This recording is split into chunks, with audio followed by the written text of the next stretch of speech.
I've been quarantined in my house for 4 days. Of course I'm gonna shave my beard off. I don't have anything else to do. So because of this whole corona thing, I can't really be out, I can't really vlog, and you know, that sucks. Recently on social media I saw a post that said that we should focus on ourselves and really use this time to reflect. And initially I thought it was kind of cheesy, but the more I thought about it, you know, it makes sense. But instead of reflecting on present stuff and, you know, kind of what's going on now, I kind of wanted to put a creative twist on it and reflect on some stuff from the past. And those of you that know me know that I love traveling, and whenever I do travel, I take one of these guys with me. Over the course of the last 3 years, I've gotten some really amazing shots, and I haven't really been able to share all of those with you. So I thought, what better time than now to kind of run through some of those beautiful places that I've flown. Oh, and as a side note, I get a lot of questions about drones, usually just from friends asking which ones they should buy, things like that. I'm not going to cover that in this video, but I do plan on making a video that will kind of break that down, so stay tuned for that. I got my first drone in 2017, and I flew it around for a couple months just trying to get the feel for the controls and to kind of better ensure that I wouldn't crash it, which eventually did happen. But that's besides the point. A few months later, a group of friends of mine and I took a trip to Tennessee. And if you know anything about Tennessee and the terrain, it's pretty much the exact opposite of Indiana. The moment I got it up into the sky, it was just breathtaking.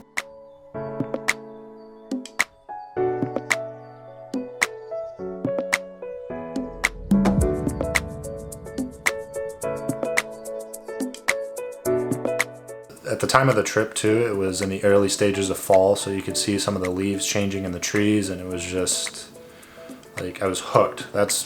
I think that trip is what got me hooked on flying drones, because I really got to see just how beautiful of pictures and footage you can get just with a drone. Right, next on my list, I have Chicago. What is up with this chair? I'm just gonna let the footage do the talking.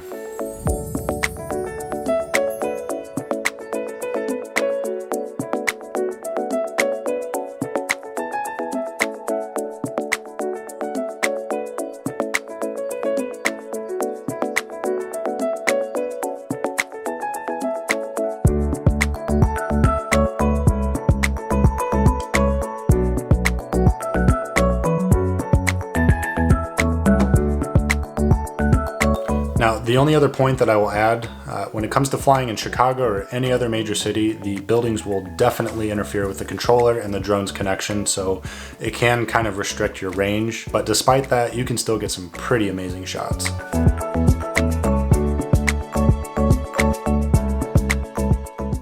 Another awesome place I took my drone was Denver.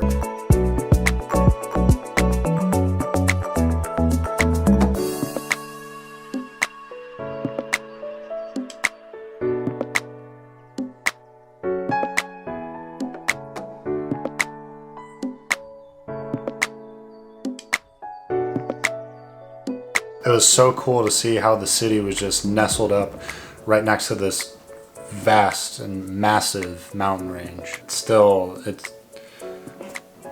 I'm speechless, even now, months later. The next place I have is New Orleans, and this place is different than the other cities because it wasn't really about the terrain here. It was more so about the architecture, because New Orleans is such an old and historic city. It was really cool just to see some of the older buildings, you know, from a bird's eye view.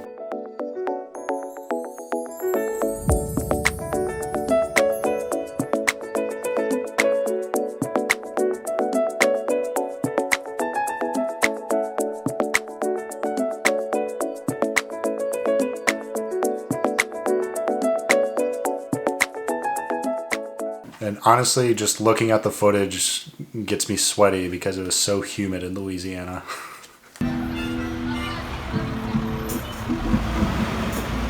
The final place on my list is Key West, Florida.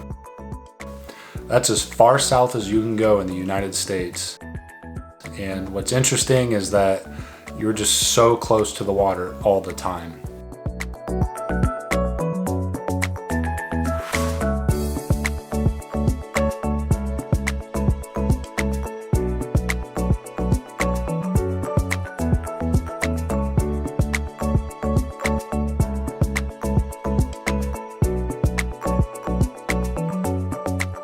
lot of the houses were painted in very vibrant colors, and you know, contrasting that to the rich blue color of the sea, it was truly one of my favorite places that I've flown.